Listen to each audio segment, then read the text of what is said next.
A few months ago, when you were asked what's the biggest geopolitical threat facing America, you said Russia.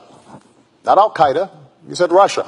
In the 1980s are now calling to ask for their foreign policy back because the Cold War has been over for 20 years. But the larger point that I want to emphasize here is that there is no serious person out there who would suggest somehow that you could even rig America's elections, in part because they're so decentralized and the numbers of votes involved. There's no evidence that that has happened in the past or that there are instances in which that will happen this time.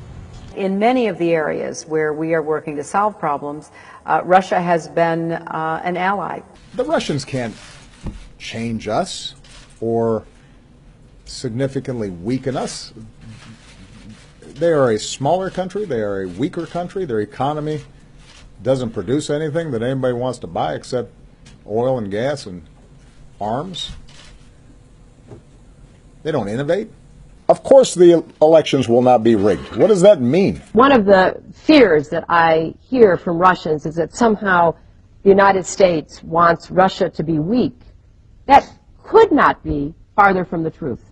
Our goal is to help strengthen Russia. We see Russia with the strong culture, with the incredible intellectual capital that Russia has, as a leader in the 21st century.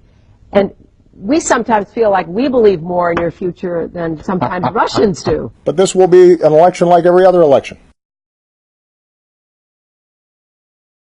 There hasn't been a lot of squabbling. What we've simply said is the facts, which are that based on uniform intelligence assessments, the Russians were responsible for hacking the DNC. The forces that were at work in 2016 were unlike anything that I've ever seen or read about. It was a perfect storm. But I was on the way to winning until the combination of Jim Comey's letter on October 28th and Russian WikiLeaks raised doubts in the minds of people who were inclined to vote for me but got scared off. Within an hour or two of the Hollywood Access tape being made public, the Russian theft of John Podesta's emails hit WikiLeaks.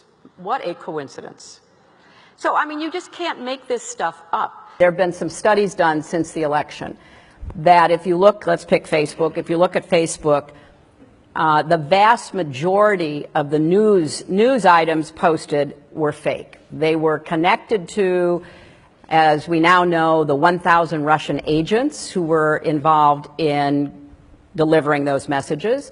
They were connected to the bots that are just out of control. We see now this new information about Trump's Twitter account being populated by millions of bots.